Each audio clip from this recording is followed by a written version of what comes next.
Pak Lenis. Oke.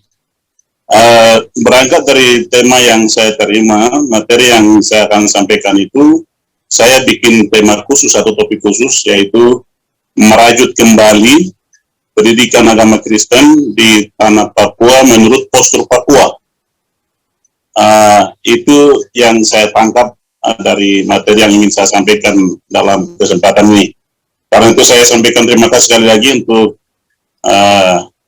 moderator dan tim yang bekerja dan mengundang kami untuk menjadi pembicara di ruang damai. Saya sampaikan terima kasih.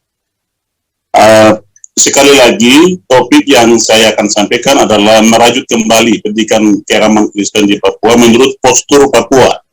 Artinya, pendidikan yang selama ini berlangsung sejak Injil hadir di tanah Papua itu berjalan bagus, tetapi ketika negara hadir dengan sistem pendidikan nasional yang ditawarkan kepada dan lebih khusus di Papua, kelihatannya seperti sedikit bertentangan dengan postur yang ada sesungguhnya di tanah Papua. Itu sebabnya saya coba mengangkat topik ini untuk mengarahkan para pendengar yang akan mendengarkan ini supaya kita coba berpikir bagaimana kita merajut kembali, bagaimana kita kembalikan pendidikan seperti semula, seperti yang dulu dilakukan oleh gereja awal. Itu pikiran dasar saya. Sebelum saya bicara ini, saya coba bicara dulu Papua itu apa. Papua ini dalam slide saya sampaikan, saya bilang begini. Papua perlu diinterpretasikan sesuai dengan maksud dan kehendak Allah. Artinya Allah ciptakan tanah Papua dengan manusia Papua, dengan segala alam yang Tuhan ciptakan. Maksudnya apa? Tujuan Tuhan apa? Coba kita interpretasikan dulu dalam pendidikan dan apa saja yang kita lakukan di Papua. Itu pikiran pertama. Apa itu kehendak Allah? Apa itu maksud Allah untuk Papua dan orang-orang Papua dengan segala kekayaan yang Tuhan taruh? Maksudnya apa?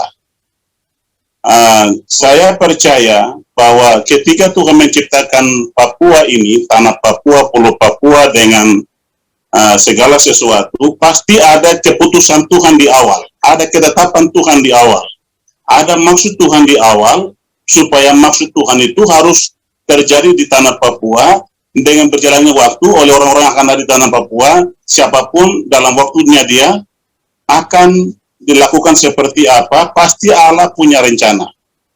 Dan saya mau bilang, di Papua itu memang Tuhan ciptakan dan alamnya yang seperti itu, kemudian ada keunikan-keunikan Tuhan taruh di situ, kemudian ada penghuninya, ada orang-orangnya, ada di atas tanah itu. Orang-orang yang menghuni di atas tanah itu adalah insan Allah, ciptaan Tuhan, dan mereka adalah karya tangan Allah yang luar biasa, yang unik, yang saya maksudkan. Mereka punya ciri-ciri tersendiri yang juga seperti orang-orang lain di seluruh Indonesia termasuk di Papua.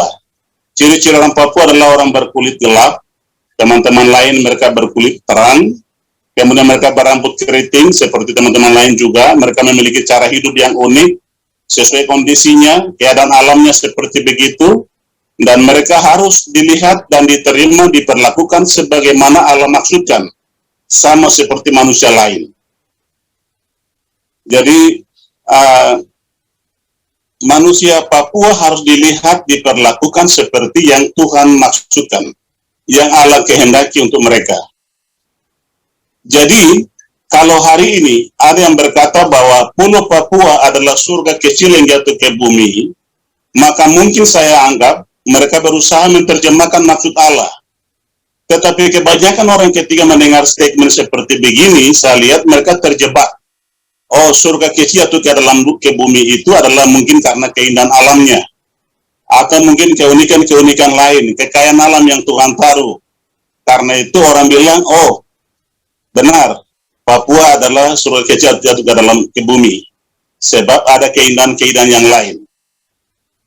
Kebanyakan mungkin juga tidak memperhatikan keunikan lain, yaitu manusia Papua yang unik, yang merupakan mega karya Allah, mega karya tangan Allah yang Tuhan titipkan di sana atau Tuhan taruh di sana. Jadi memang ada burung cenderawasih yang luar biasa, ada macam-macam yang luar biasa Tuhan taruh. Dan orang mungkin tertarik kepada itu dan orang berkata surga itu jatuh ke bumi, tetapi orang lupa di situ ada orang berkulit hitam yang juga Tuhan taruh di sana, di tanah hitam itu, tanah Papua itu. Akhirnya tidak menemukan atau belum mendapatkan orang asli Papua yang aslinya mereka polos-polos, ketelanjangan hati, artinya mereka terbuka sekali kepada siapapun, ada keindahan-keindahan yang mereka punya, kejujuran, keikhlasan, dan mereka orang-orang yang unik ada di sana.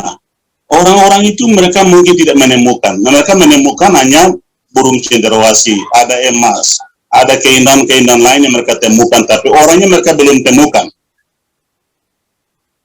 Ini poin yang mungkin harus menjadi garis bawahi.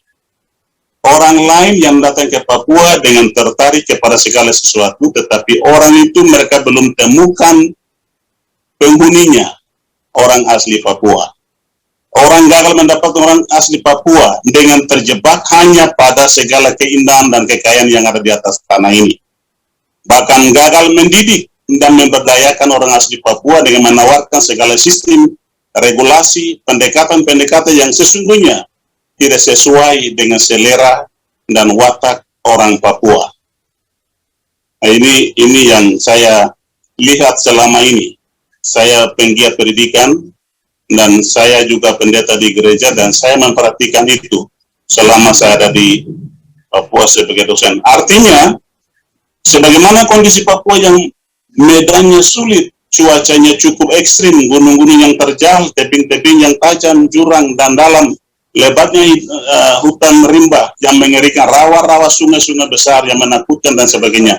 Namun yang satu hal yang unik adalah di dalam segala macam masalah di atas dan segala hal yang menakutkan di atas, terdapat keindahan alam yang mempesona dan kekayaan alam yang masih misteri. Orang sudah temukan kekayaan tapi masih misteri, masih ada banyak. Jadi alam masih menyimpan segala hal yang belum ditemukan juga di perut bumi ini. Artinya, orang datang dengan segala macam pikiran untuk melihat segala sesuatu yang Tuhan taruh di tanah Papua, tetapi manusia Papuanya mereka lupakan. Kondisi ini merupakan gambaran tentang manusia Papua sesungguhnya. Kalau indahnya cenderawasih, seperti itulah indahnya orang Papua, orang asli Papua. Orangnya hitam, rambutnya keriting, yang berkulit lain pasti menganggap mereka kotor, mereka bau, makhluk lain mungkin mereka anggap, bukan manusia. Busananya kulit kayu, buah-buahan, tumbuh-tumbuhan, kemudian yang juga berbusana lain seperti mereka yang pakai pakaian dan lain sebagainya, mereka menganggap mereka porno, mereka lucu-lucu, mereka telanjang. Tempat tinggal mereka dihonai-honai, di gubuk-gubuk, di goa-goa, dan seterusnya. Orang lain pasti menganggap mereka ini bukan manusia sungguhan karena tinggalnya juga tidak layak dan lain-lain, karena orang lain mungkin mereka punya tempat tinggal bagus. Orang anggap ini mungkin dari spesies lain atau bukan manusia sungguhnya dan seterusnya karena melihat keadaan itu. Jadi yang saya maksudkan itu adalah rupanya manusia Papua belum ditemukan, tetapi keindahan alamnya sudah ditemukan. Dan ini gagalnya pendidikan, gagalnya memberdayakan orang Papua, dan seterusnya. Karena itu hari ini orang asli Papua membaca publik, atau orang asli Papua membaca balik sejarah integrasi dengan sejumlah realita dalam sejarah perjalanan sepanjang Papua bergabung dengan Indonesia hingga saat ini. Karena mereka merasa bahwa kami hanya diperalat, dimasukkan dengan kepentingan lain. Akhirnya mereka coba kembali melihat sejarah. Sebab realitasnya atau relasinya kedua negara ini atau kedua Papua dan Indonesia itu terkesan seperti ibarat sepasang suami istri yang hidup serumah tapi hidup tidak sejalan. Disatukan untuk hidup bersama tanpa saling mereka mencintai. Terkesan begitu. Disatukan secara hukum, tetapi mereka sesungguhnya belum saling mencintai di dalam satu rumah itu. Meskipun demikian, mereka meskipun tidak saling mencintai, namun sudah dipersatukan sehingga mungkin sulit diceraikan. Jika demikian, bagaimana follow up selanjutnya? Pendekatannya bagaimana supaya di dalam disatukan itu mereka bisa saling mencintai. Dan saya anggap di sini pentingnya peran gereja dan pentingnya peran pendidikan untuk membangun satu situasi sehingga relasi yang sudah disatukan tadi bisa saling mencintai. Dan ada pendekatan-pendekatan yang bisa dibuat supaya mengobati luka-luka batin yang mungkin selama mereka bersama-sama saling menyakitkan. Dan saya lihat ini peran gereja, peran pendidikan penting untuk membangun kembali karena memang sudah terlanjur disatukan. Jadi kalau begitu jawabannya bagaimana? Jawabannya apa? Saya bilang kembali kepada Papua sebelum diintegrasikan ke Indonesia. Suasana Papua seperti apa? Kita kembali ke situ dulu untuk temukan jawaban. Kalau jawaban dari sekarang di sini hari ini, kita belum bisa temukan jawaban, jadi saya bilang jawabannya adalah kita coba kembali Papua sebelum diintegrasikan ke Indonesia. Kira-kira suasananya bagaimana? Beberapa waktu yang lalu, waktu saya menjadi pembicara juga dalam ruang seperti begini yang diselenggarakan oleh SKPKC, saya sudah buka coba membangun satu era yang saya lihat ada era masing-masing yang membuat Papua ini mengalami dari era ke era. Salah satu adalah saya bilang dari era kuno, era lama, ada satu era yang saya bilang era di mana Injil membudaya di tanah Papua, dan itu hampir 1,5 abad lebih. Nah, saya mau kita kembali ke situ. Papua memulai atau Papua ini dimulai dengan Injil. Sebelum Injil masuk, orang Papua tinggal di tempat mereka masing-masing dengan caranya, dengan gayanya, dan tinggal di situ. Tetapi ketika Injil masuk, 1,5 abad lebih, mereka mengalami satu budaya baru yang namanya budaya Injil. Papua dilayani dengan Injil. Papua harus selesaikan masalah dengan Injil. Karena memang dengan Injillah Papua dibuka, dengan Injil juga mereka dilayani, disentuh, dan mereka merasakan sentuhan-sentuhan kasih dari Injil. Dan kalau ada masalah di Papua, maka harus diselesaikan dengan sentuhan Injil juga. Masalah Papua tidak akan berakhir dan tidak pernah akan selesai bila pendekatan penyelesaiannya di luar Injil. Saya bilang belum pernah atau tidak mungkin akan terjadi.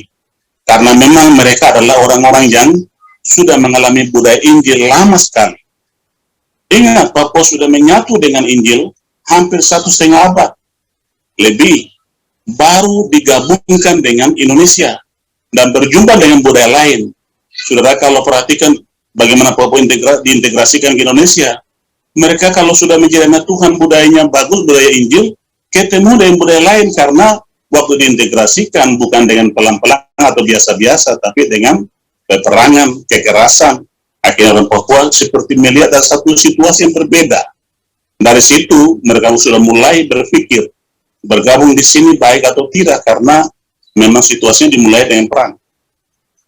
Cara untuk mempertahankan Papua sebagai tanah Injil dari segala macam pendekatan dan sekaligus segala bentuk ancaman, maka saya bilang harus kita merajut kembali pendidikan keagamaan Kristen di tanah Papua. Jadi saya bilang kita coba bangun kembali pendidikan yang diinginkan oleh Papua itu seperti apa. Kita tidak boleh terjebak dengan sistem pendidikan nasional yang kadang-kadang tidak sesuai dengan postur sesungguhnya orang Papua. Atau karena itu saya bilang kita merajut pendekatan penyelesaian masalah Papua itu harus dengan pendidikan yang berbasis pada pendidikan karakter, pendidikan moral, pendidikan mental orang Papua. Jadi pertama yang saya usulkan adalah perlu memperkuat pendidikan, terutama pendidikan keagamaan Kristen di Papua. Jadi saya bilang perkuat dulu itu. Boleh perkuat Uncen, boleh perkuat yang lain-lain, tetapi pendidikan keagamaan Kristen itu harus lebih utama, karena bicara Papua itu bicara Kristen. Karena itu saya bilang pendidikan keagamaan Kristen perlu diperkuat. Yang kedua, yang saya usulkan adalah perlu membenahi postur pendidikan Papua yang berbasis pada kearifan lokal. Jadi kita coba temukan nilai-nilai pendidikan yang sudah dulu ada dan itu kita bisa temukan dan kita coba membangun itu dan prinsip-prinsip pendidikan. Dengan demikian orang Papua mungkin akan menyentuh atau mereka tersentuh. Ketiga, perlu regulasi khusus untuk mengatur pendidikan yang berpihak kekhususan di tanah Papua. Saya lihat, saya berjuang, salah satunya adalah bagaimana kita di Papua ini bisa punya regulasi yang khusus supaya pendidikan-pendidikan yang ada di Papua, STT yang ada di Papua itu bisa didorong dengan satu regulasi baru. Karena Papua ini harus dilihat dengan kacamata khusus, tidak bisa seperti Indonesia bagian lain. Karena harus dilakukan pemetaan masalah, klasifikasi daerah, dan seterusnya harus dibuat. Jangan kita disamakan Indonesia lain, bagian lain. Pendidikan keagamaan Kristen zaman para founding father atau para sending dulu, Papua itu sangat luar biasa yang saya lihat, yang saya perhatikan dalam sejarah. Banyak tokoh-tokoh hebat Papua yang lahir ketika itu yang akhirnya dipakai oleh negara. Orang-orang hebat mereka terlahir oleh karena pendidikan dibangun oleh para misionaris yang luar biasa yang saya sebutkan di atas itu. Dan pendidikan ketiga itu berbasis pada nilai-nilai dan watak orang asli Papua. Jadi memang langsung tersentuh. Tidak usah banyak mata kuliah juga, tidak usah banyak teori-teori juga. Mereka rupanya disiapkan dengan kemampuan luar biasa dan mereka menjadi tokoh dan menjadi pahlawan-pahlawan luar biasa untuk bangsa ini melalui Papua. Misalnya berpola asrama, keseimbangan antara teori dan praktek, dan disertai dengan doa dan firman Allah. Itu yang selalu dilakukan. Akhirnya lahirlah pribadi-pribadi yang berpengetahuan tinggi, tetapi juga memiliki skill atau kemampuan khusus di bidang tertentu, dan mereka punya moral baik atau bermental tangguh yang disiapkan oleh pendidikan yang disiapkan oleh agama atau keagamaan Kristen. Pendidikan keagamaan Kristen yang dimaksudkan di sini adalah mulai dari pendidikan usia dini hingga pendidikan tinggi di berbagai jenjang dengan bidang keilmuannya masing-masing.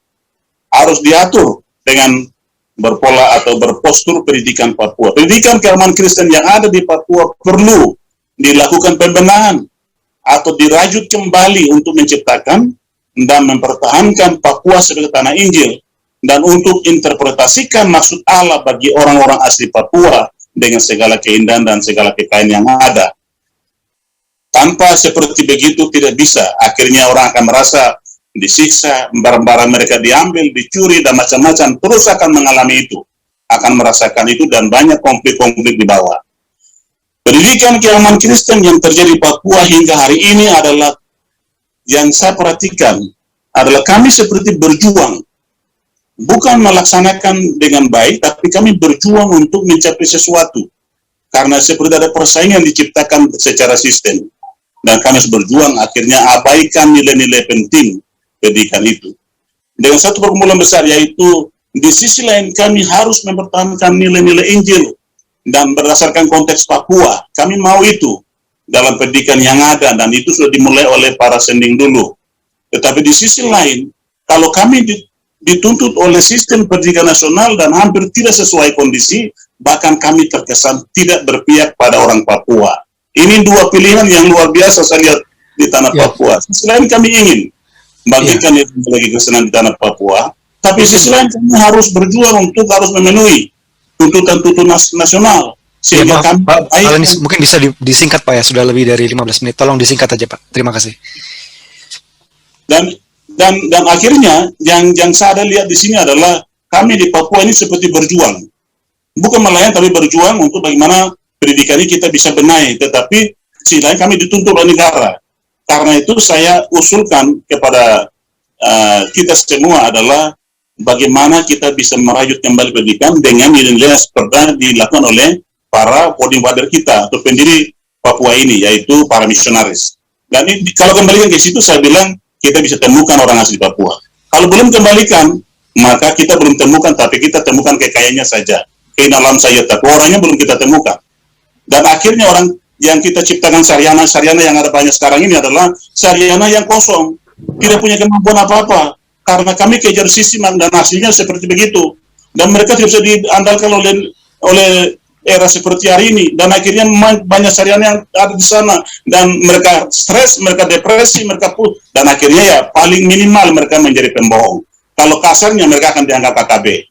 Itu karena mereka tidak bisa diakomodir karena memang Saryana tapi tidak bisa laku. Dan ini yang saya bilang sistem yang harus dibenahi, begitu. Ya. Nah, itu yang saya tangkap, Ya. yang saya maksudkan. Ya. Terima kasih, Pak. Ya, baik.